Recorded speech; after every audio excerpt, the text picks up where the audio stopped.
Welcome to Hilaria, the land where all the world's problems are solved.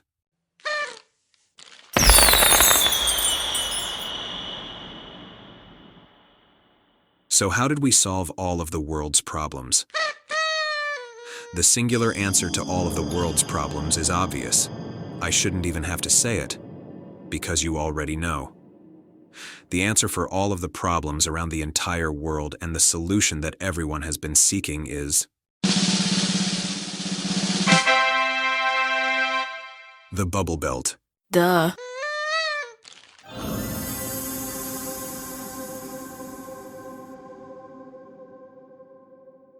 With the bubble belt, humanity is able to free up their hands and float several feet off the ground with their arms and legs dangling below. Now we can land on things like honeybees and pick stuff up, then off we go. I was tasked to save humanity, and so I present to you the bubble belt. All problems solved. Do I have to do everything around here? You're welcome. With the admission of the bubble belt into society, we are able to free ourselves from the use of cars most of the time as we hover above the ground, unless there is a storm or a strong gust of wind. The bubble belt solves for many problems that humanity faces. The lizards will be pleased that the bubble belt solves for the climate change power grab hoax, as it reduces the need for cars. Or will they not be pleased because they want the climate change hoax? I'm confused. See what happens when you build a world based upon lies. Can't keep up with all the twists and turns now, can we? As though we even have the ability to add something to the environment which does not already exist in the first place, which we don't. But okay, this is mob rule. Mob rule doesn't have to make sense. With the bubble belt, we can reach high places with ease. No more scaffolding to work on high-rise buildings, we just float up there. Can't you just picture it? No more cars, but rows and rows of people floating down the road with their bubble belts.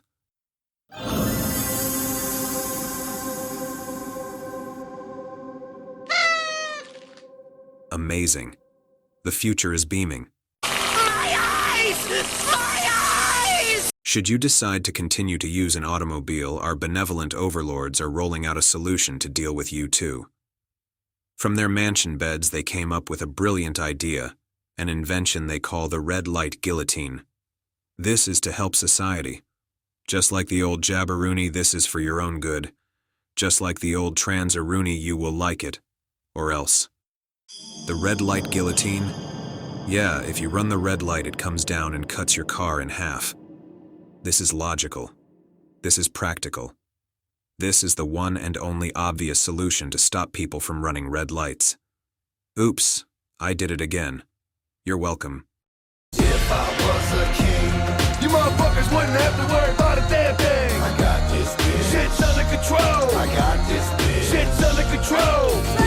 Elect me as the benevolent dictator of the world, and I will end homelessness. We'll just make it illegal.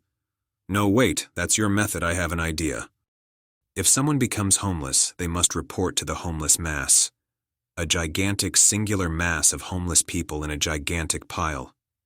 They can make their way to the pile, and to get in, they have to say the magic passphrase, which is, "I'm sorry that I did not perfectly follow your perfect command." This is just to show their compliance and make sure that they have reached a stage of completely demoralized malleability. Once approved, they can hop on top of the pile. Every homeless person in the world, all part of one gigantic mass organism. Behold!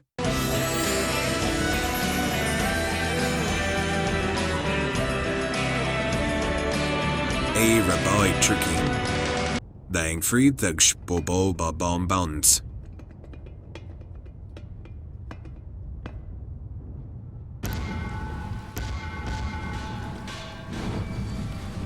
To feed it, we just drop food onto the top of the pile, and when it gets angry, it can form into a giant meta-man and stomp through the city like Godzilla smashing buildings. Pretty sick idea, I know. Pretty terrible. You know what else is terrible? Homelessness. The allowance for the concept of homelessness itself and leaving people on the street for any reason. I know the world will forever be eager to vilify me to get them hands on me, including all things I say. But what is more terrible than anything I can ever say is the actual reality of the deed of forcing other people to be homeless and forcing them to live without adequate shelter. That is what is terrible and unnecessary, and they are accountable. Power brokers will go to hell for every moment they showed that example of power to anyone. We are all God's creation, and we all deserve respect under all circumstances. We have to get control, people. We have to get complete control. What if someone comes along and challenges us?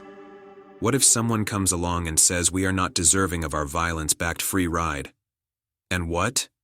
They expect us to work? No way. We'll go to war before we ever let that happen. It's our right to kill, we're the ones. So let's do this. Let's get complete control over every single being, over every animal and all life. Let's get control over every last atom, and we'll start manipulating everything's DNA and modifying God's creations at our whim. We need to feel a little bit better about ourselves by thinking we are controlling things by manipulating them. You can say goodbye to your families. They would rather chase abstract manifestations of power. I thought our families were perfect as is, as God's creation is. But those with no appreciation for what they have control. And if it gets completely out of their control, well, then they can focus on controlling that too. They can't lose. Just gotta try to control stuff, and that's their place in the world. They don't need to contribute. They don't need to think about stuff. They just sit there, and when the time is right, they will form a meta-man mob of violence-backed free riders to fight the meta-man mob of homeless people. We need that control. We need that energy. We need that energy so we can sit idle in our mansions and wait everyone else out. We need that control and energy. Energy and control. Where else can we get more free stuff from? Maybe we can get more control and energy over the nature. What makes things think they can exist without paying us taxes?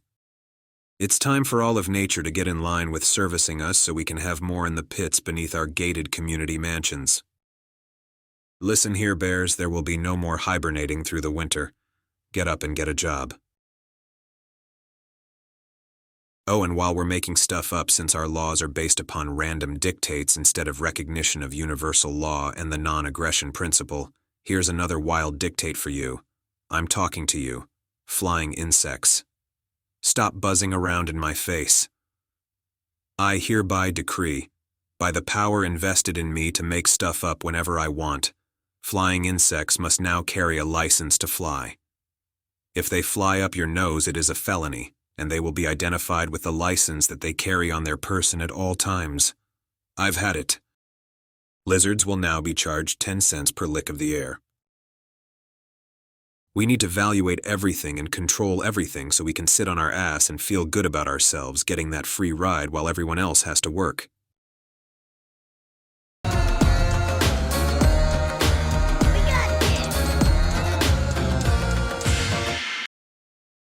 Okay, I'm tired of this. All jokes aside, it might not be a bad idea to employ nature. To beneficially, and where possible voluntarily employ nature.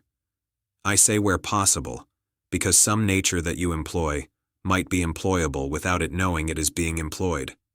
As long as it is beneficial, then it may not notice nor mind. Other types of nature can be employed voluntarily, as in they have the option to opt out or not perform those tasks. For example, you can be given credit to set up a structure that gives another type of credit, likely food, to an animal that performs various tasks. An example would be setting up a structure that feeds crows or other birds every time they deposit a trinket or piece of trash. Things that would not know they are being employed but that you can benefit by providing all of the needs within their life cycle would be things like grass, trees, and bacteria, to name a few. For example, bacteria can be employed as one part in a chain of biomass interactions that produce self-sustaining organizations of organisms. We can work on discovering advanced input-output food waste algorithms between multiple organisms to produce levels of symbiotic sustainable abundance.